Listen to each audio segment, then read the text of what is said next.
Okay, first and foremost, I'm really glad to be here. I apologize if I have to clear my throat. I'm getting a little bit of a cold. But thank you so much for putting this on and having me come speak. I kind of at a loss, really, what to tell you guys today. I felt pressure because of the whole Cooper Award thing. I just do what I do, and the students like it. So I hope you do get something out of what I have to say today. And really how I decided what to tell you guys is I sat down and thought about how I view engagement, how I define engagement, how I define active learning, and realized there's really no one answer, which is why I say different classes, different approaches. How I view engagement might be much different than how you guys view engagement. How I view active learning, much different than how you might view active learning. Okay. I say insights from a not-so-academic. One of my guiding principles of teaching, which plays a big role in my student engagement. I hear a lot of times from higher administration, especially when you're a tenure track faculty member with a PhD, that scholarship should inform your teaching. And the way I see that is, well, I would only be teaching what I research if my scholarship informs my teaching. So rather, the approach I actually take when people say, do you let your scholarship inform your teaching? I say no, I actually let my students inform my teaching. And so that is a really overarching guiding principle that I do. So what I've done is just pulled kind of a few insights together. Hopefully kind of lessons, if you will, tips, things that maybe you can actually try. But it really is kind of my vision of what I do in the classroom, and I think can work for a lot of different people. The first one I wanted to share with you is that, at least for me, I let my vision of higher education guide my course planning. My vision of the higher education might be different, and I think probably is different than a lot of people, but might be similar as well. Many of us really want that ideal student, the student that's going to go to grad school, the student that's going to get a PhD, the student that's going to achieve a lot. But I'm a realist, and I think that's kind of what brought me to USI in the first place, because I actually think of the average student, the student that if they work hard enough in college and get good enough grades and put themselves out there, they might get a job in the area they really want to work. The average student that is probably working 20 or 30 hours a week, school might not be their first priority.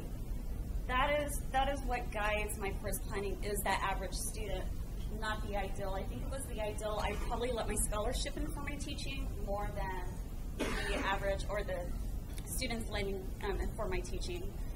Also, so I always ask myself, what is the average student like here? So I can get a sense of what engagement is going to be like, active learning is going to be like. I also think about how I view a liberal arts education, because I am within liberal arts and social sciences. So I encourage all of you guys, whether you're in liberal arts, whether you're in engineering, whether you're in business, what does that education mean to you? In my view, a liberal arts education means you're getting a broad skill set that you can go out and pretty much do anything you want. Anything you want, because we're not so much concerned about the content, we're concerned about the skill set that you're going to be graduating with once you graduate from this institution. So these are kind of the first two things that I think about when I'm doing my course planning. What this has led me to is much of my course planning across all the courses I teach is real-world application. So that is what I focus on, because I know most of my students aren't going to end up in grad school. And so I focus heavily on real-world application. And in doing so, it grabs the majority of students' attention. Okay. The second thing, think about your strengths and play to them. I oftentimes hear, I'm a community psychologist, so I deal a lot with community engagement, citizen engagement, things like that. Although, not funny enough, not student engagement, unless it's out in the community. Oftentimes I hear, if you want your students to get engaged, if you want them to actively learn, don't lecture. Don't lecture. I'll tell you what, that's my strong suit. I'll tell you, suck at a few things in the classroom, but lecturing is not one of them. Find your strength and play to it. Figure out when you're in that classroom, what is it you do that makes you feel most comfortable? Once you answer that question, focus on it. You can still be an engaging professor using lecture.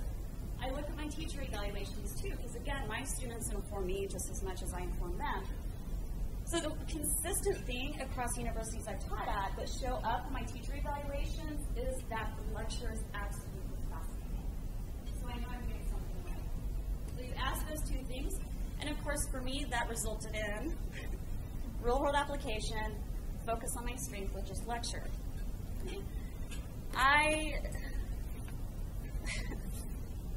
I teach a few different classes. Intro, obviously, for those of you who know more, Introduction to Psychology, Social Psychology, Human Sexuality. Those actually are purely lecture courses for me. Now, some of the things I do to incorporate lecture, real-world application, and student active learning, student engagement. Big class, intro site, sometimes upwards of 280 students. Doing group work is really feasible when you're shoved into Form 1 and you can barely breathe. Let alone if you ate breakfast that morning, you're going to be really uncomfortable if you're a student sitting in that classroom. So, I use a lot of video clips, whether it be from the news. I always try to get most current events. So we'll use video clips from the news. I'll teach a concept, throw a 3-minute clip up, have them analyze it. Actually, use zip-coms. I just did a clip from Big Bang Theory the other day in class. Thank you. I do it. I love that show. So, and I let my students analyze it. And one of the reasons I did is because there was a huge glaring error in a concept that they were talking about in the Big Bang Theory. So I let them find the mistake. I'll do things just the other day. I was talking about memory, like the short-term memory activity, where I can get them to participate as a 200-some person class and get engaged in the material and think about it. And it makes it real, it makes it tangible. In human sexuality, social psychology, again, I'm very much real-world application, excuse me, but lecture-oriented. So I do a lot of the similar things. Anytime we can do it in class demonstration, anytime I can show a video clip I do, bring the news article I do. But one of the things I also do in that class is I write up real-world scenarios and let them analyze those scenarios using what they're learning in class. I cannot tell you how much that engages students in the material. Time and time and time again, they come back and say, I loved the assignments. I feel like I learned so much. To me, that's active learning. Okay. Now, there are things I really suck at in the classroom. Okay. I have weaknesses, you have weaknesses. But what I've learned since I've come here and started teaching community psychology is that I shouldn't be running away from those weaknesses. I have for years as a college educator, been teaching about 12 years. And it wasn't until 3 years ago when I came to USI that I started actually kind of facing those weaknesses and trying to explore them. One of my weaknesses is discussion and small group work. In smaller classes, again, my strong suit is lecture. Community psychology, we're all about working in small groups and discussion and feedback. That's what I got my PhD in, and I suck at it in the classroom. So I finally decided to start exploring that, figured out what I was uncomfortable with, and really sat down and thought, is this course really feasible for lecture style, or am I going to be doing my students a disservice by ignoring my weaknesses? And the answer was I'd be doing them a disservice. So I started to explore some of those weaknesses, and I encourage you guys to do that as well. I think when we talk about student engagement, a lot of times, one of the big things, especially for classes like I teach in community psychology, where it's service learning, actually, it's a service learning course, we're so afraid to cut content. So afraid. I was too. First time I ever taught community psych here, I tried to take kind of a mostly lecture approach because I didn't want to cut content. But what I quickly realized is my students were learning much more from the service learning project than they were from the content. So next time I taught it, I actually cut about 50% of the content out of the course and simply focused on a set skill that I wanted to have them do. So when you start thinking about what can I do, what can I cut, what is feasible to cut, what is feasible not to cut, I encourage you to think about what's going to happen when these students get out of college. What are they going to remember? I'm convinced they're not going to remember the term conditioned stimulus or unconditioned response. They might not remember the exact definition of fixed ratio schedule of reinforcement, but I promise you they're going to remember the process. Okay? So when we start to focus on the process and the skill, it gets a little bit easier to cut that content. Okay? And they really, really do achieve quite a bit. The last thing I want to share with you, because I have no idea how much time I've used, you can just say, Amy, shut up. Kevin, just tell me, shut up. Right. Continual feedback. Oftentimes we hear the phrase necessary but not sufficient. I'm here to tell you, this is my personal belief and my experience teaching. It's not only necessary, but it is sufficient. Again, to go back to the first thing I said, my students inform my teaching. Nothing more, nothing less. Every class I teach, there's continual feedback. Whether it be intro, I'll get anonymous feedback, social psychology, human sexuality, on what they like, what is working, what is not. Don't be afraid to make a change midway through the semester. Every decision I make in that course as the professor, I explain why.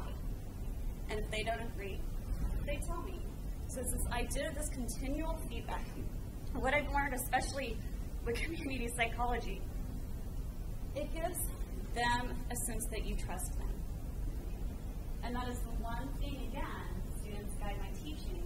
I trust their judgment. They're the ones paying for this education. They know how well they learn. They know what they want to learn. They know how they learn. I'm going to trust their judgment over mine. Okay? Gives them a sense of power. When you open it up and let them make some decisions, they're going to get engaged with whatever they're saying. Probably one of the most important things that I've learned since coming here and doing community psychology, own your failure. That continual feedback loop, when you try something and it makes sense in your head and it just bombs in the student's experience, once you get that continual feedback loop going, they're going to tell you, yeah, that sucks. Okay, that wasn't cool, that wasn't good. And it's going to allow you to own that failure and correct for that failure. And I think most of all, whether you're doing a continual feedback loop through anonymous surveys throughout the class, whether you do the facts, formative evaluation, formative assessment. Thank you. I just know it's that. Formative assessment, college teaching. I utilize that a lot. You have someone in, they run a focus group for students. That builds so much trust for students. And above all, if really what we want to do is get students actively engaged, actively thinking, intimate with the material, this continual feedback is extremely good modeling for that process. We're modeling the very thing we're trying to do with our students. So, I'm going to shut up. But the last thing I do in a little insight, this is a picture in front of a test from a student in my intro class. I don't know if you guys can read it, but if you're wondering what I asked for Christmas, Dear Santa, all I am asking for is an A, ... or a B on this test. Thanks, I really enjoyed your class. Above all, no matter how insecure I felt in the classroom, especially when I try new things with student learning, engagement, active learning, it's little stuff like this that keeps me going. This is my 13th year teaching college. I'm just excited when I walk in that classroom. It's the first year I did. But not because I get bogged down in my teacher evaluations, not because I get bogged down thinking, am I doing a good enough job? Because believe it or not, I focus on the little stuff like this, and keep in mind and the little stuff like this reminds me how really naive our students are, and I don't mean that in a negative way, how innocent they are. And that actually gives me a lot of joy and excitement to come in and teach them. So that's it.